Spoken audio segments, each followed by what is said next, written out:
Karena di antara para penghafal itu ternyata ada mereka yang menganiaya dirinya. Perhatikan, Allah Subhanahu wa taala memberikan rambu-rambu bagi penghafal Al-Qur'an. Orang penghafal Al-Qur'an itu memiliki 3 ciri, Bapak-bapak, Ibu-ibu. Yang pertama,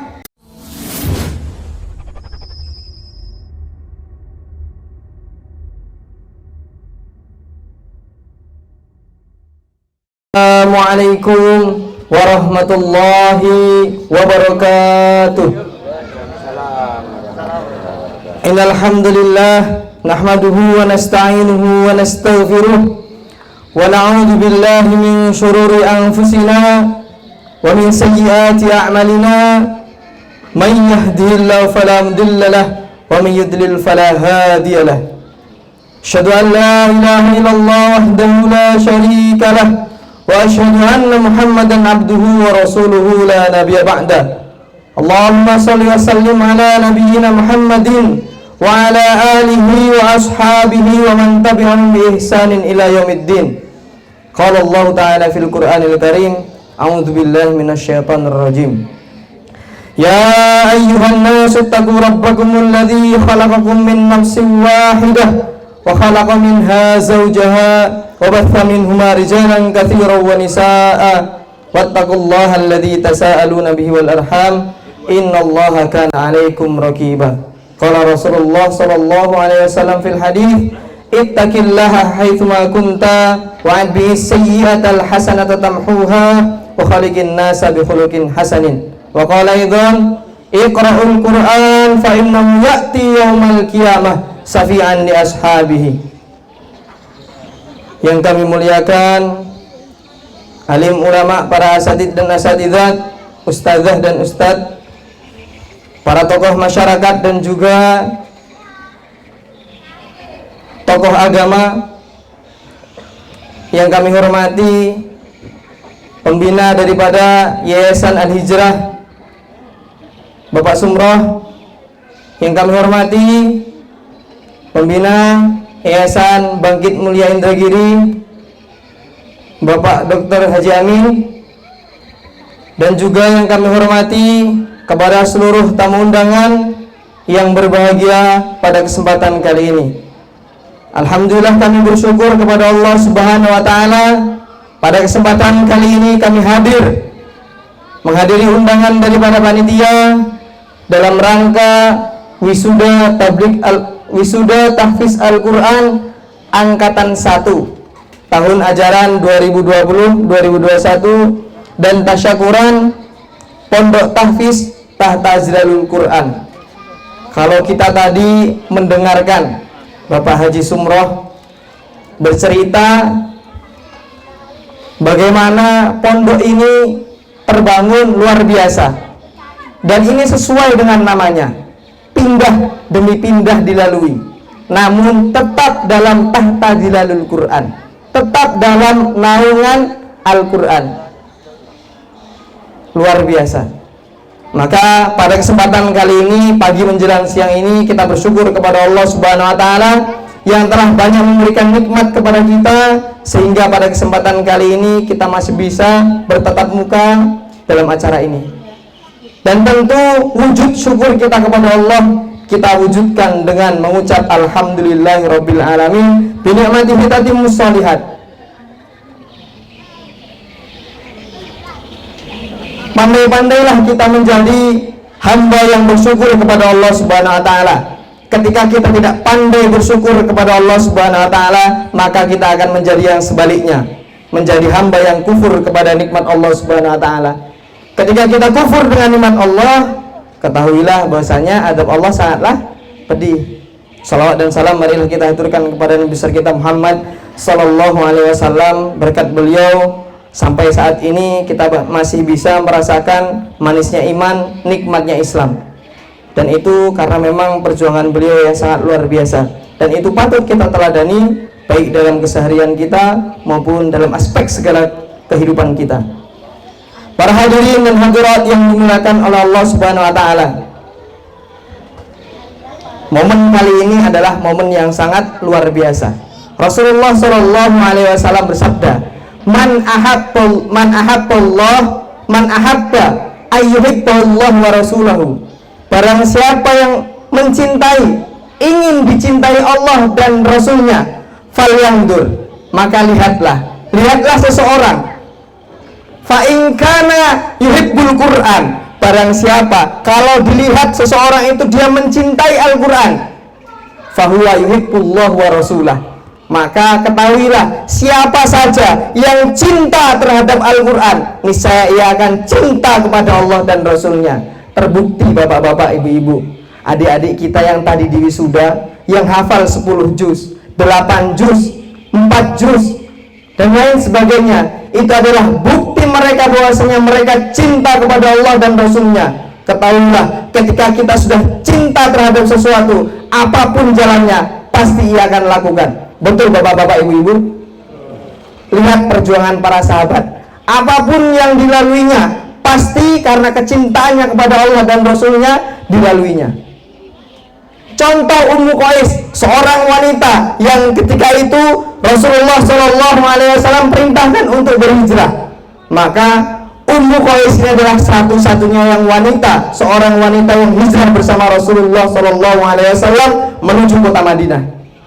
Padahal ketika itu bapak-bapak, ibu-ibu, Ummu Qais ini sedang datang seorang lelaki yang ingin meminangnya, tapi ia tolak. Kenapa?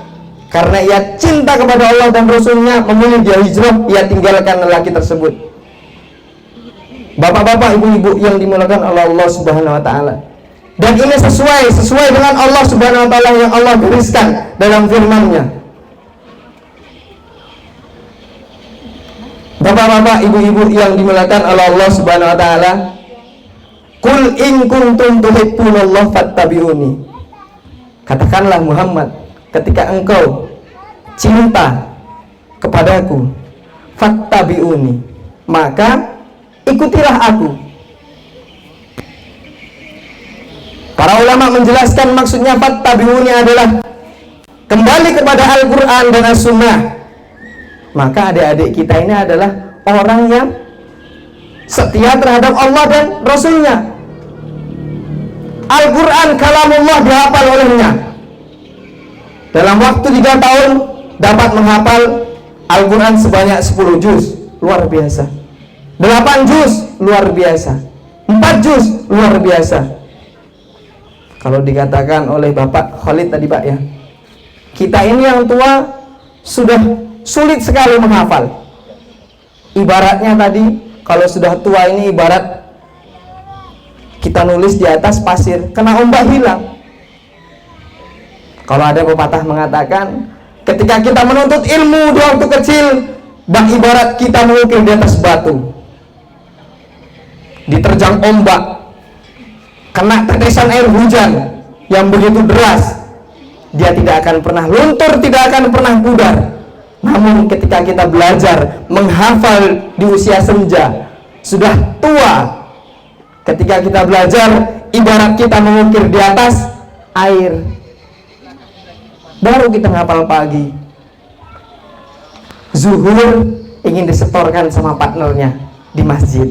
Kan biasa nih bapak-bapak, kalau sudah punya komitmen untuk menghafal satu ayat, pas di masjid nanti ditanya sama temennya yang mau disetorkan, ayo Pak kita setoran. Oh iya, sudah ta'awud, basmalah, mau disetorkan lupa. Inilah bukti yang nyata bahwasanya mengukir, belajar di waktu kecil bagaikan mengukir di atas batu.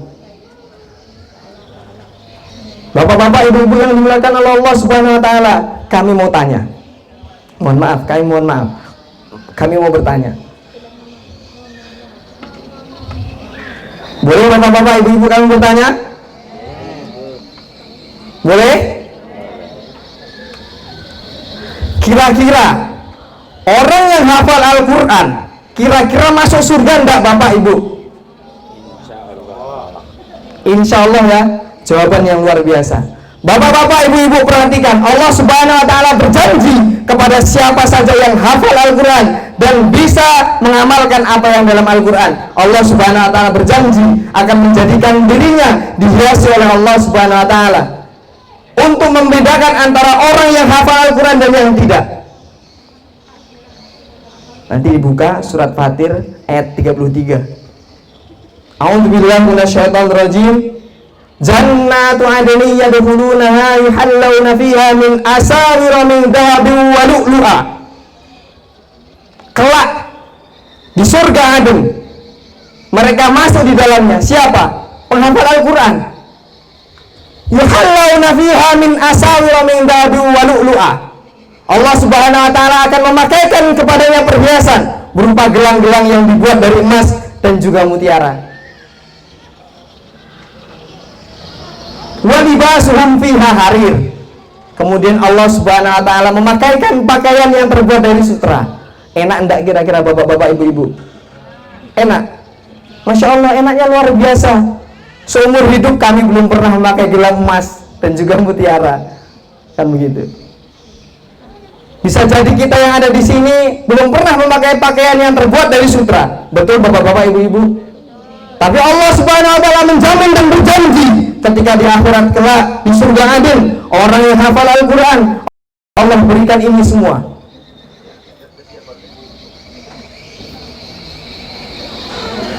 Man qara al-Quran, kata Nabi Muhammad SAW, wa amalun bima fihi, barang siapa yang membaca Al-Quran dan mengamalkan apa yang ada dalam Al-Quran, apa yang dibacanya, kata Nabi Muhammad SAW, maka Allah Subhanahu wa taala albasallahu walidayhi tajan yaumal qiyamati, maka Allah Subhanahu wa taala akan memberikan kepada kedua orang tuanya apa itu? Mahkota pada hari kiamat kelak. Dawuhu ahsan min dawi syamsi fi buyutid dunya, yang mana cahaya mahkota yang Allah berikan kepada kedua orang tuanya yang penghafal Al-Quran, cahaya yang lebih indah, lebih bagus daripada cahaya matahari yang sekarang ini kita lihat, kita rasakan. Mau enggak bapak-bapak, ibu-ibu diberikan mahkota yang cahaya lebih indah daripada cahaya matahari? Mau bapak-bapak, ibu-ibu? Maka pertahankan yang 8 orang ini dan adik-adik kelasnya untuk menjadi penghafal Al-Quran yang sejati.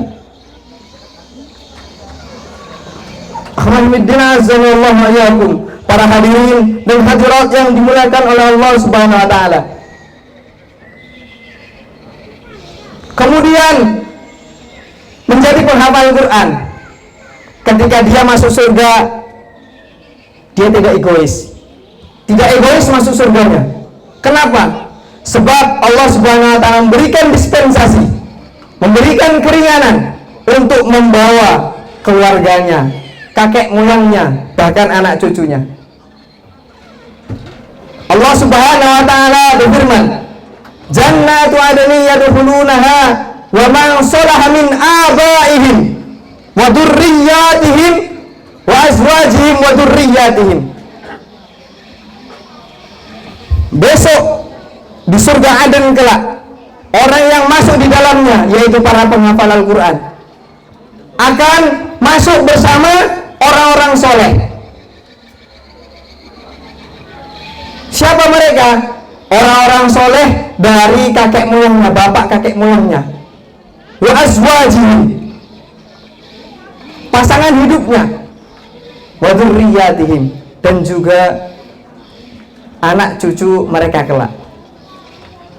Wal malaikatu yadkhuluna alaihim min kulli bab, kemudian para malaikat berbondong-bondong menuju pintu, di mana pintu itu yang terdapat di surga Aden kelak. Salamun alaikum bima sabartum, salamun alaikum bima sabartum fa ni'ma uqbad. Para malaikat itu ketika di pintu masuk ke ruangan surga Aden, mereka mengucapkan keselamatan, memberikan salam kepada ahlu surga yang terdapat di surga Aden, orang yang hafal kepada orang penghafal Quran. Bima sabartum, atas apa bapak-bapak, ibu-ibu? Atas kesabaran mereka ketika di dunia menghafal Al-Quran. Kalau Bapak Khalid tadi melihat ada santri yang duduk di bawah jemuran sedang membawa Al-Quran, itu adalah usaha mereka untuk menghafal Al-Quran. Dan itu perlu dibutuhkan kesabaran yang sangat luar biasa. Oleh karenanya Allah Subhanahu wa taala berjanji, orang yang menghafal Al-Quran akan dijamin oleh Allah Subhanahu wa taala. Bapak-bapak, ibu-ibu yang dimuliakan oleh Allah Subhanahu wa taala. Namun ketika Allah Subhanahu wa taala berjanji dengan sedemikian rupanya, kami memberikan nasihat untuk selalu berhati-hati kepada siapa yang menghafal Quran. Kenapa? Sebab Allah Subhanahu wa taala langsung memberikan ciri-ciri, memberikan kategori. Penghafal Quran itu memiliki kategori. Tsumma awrathnal kitaba alladziina istafaina min ibadina. Kemudian kami pilih di antara mereka daripada hamba-hambaku menjadi penghafal Al-Quran. Mari kita lihat, dari segini banyaknya manusia yang ada di bumi yang mengatakan dirinya muslim ataupun yang berKTP muslim, berapa persen dari yang ada menjadi penghafal Al-Quran? Sedikit sekali. Indonesia yang mayoritas umat muslim terbanyak di dunia, ketika dipersentase, berapa yang hafal Al-Quran? Mengecil lagi, Indra Giri. Ketika dipersentase sekian banyak muslim, berapa yang penghafal Al-Quran? Diperkecil lagi. Ketika rengat ini dipersentase, kaum muslimin yang sebanyak ini berapa persen dan berapa jumlah yang menghafal Al-Quran? Makanya orang yang hafal Al-Quran adalah orang pilihan Allah Subhanahu wa taala. Namun kata Allah, hati-hati. Faminhum dzalimun li nafsihi. Karena di antara para penghafal itu ternyata ada mereka yang menganiaya dirinya. Perhatikan, Allah Subhanahu wa taala memberikan rambu-rambu bagi penghafal Al-Quran. Orang penghafal Al-Quran itu memiliki 3 ciri, bapak-bapak, ibu-ibu. Yang pertama, dzalimun li nafsihi. Mereka menganiaya dirinya. Maksudnya apa? Mereka hafal Al-Quran, tahu maknanya, tapi akhlaknya tidak sama dengan Al-Quran. Inilah yang disebutkan oleh Allah Subhanahu wa taala dzalimun li nafsihi. Ketika kita perinci lagi, datang liburan, seusai wisuda, yang dahulu perangainya sebelum masuk pondok seperti itu, selesai dari pondok sama seperti itu. Itu namanya dzalimun li nafsihi. Al-Quran tidak memberikan pengaruh kepada dirinya, tidak merubah akhlaknya. Padahal ketika Aisyah radhiyallahu anhu, ibunda Aisyah ditanya tentang akhlaknya Rasul, akhlaknya Nabi Muhammad, kana khuluqul Quran. Aisyah berkata, bahwasanya akhlak Rasulullah SAW adalah akhlaknya Al-Quran.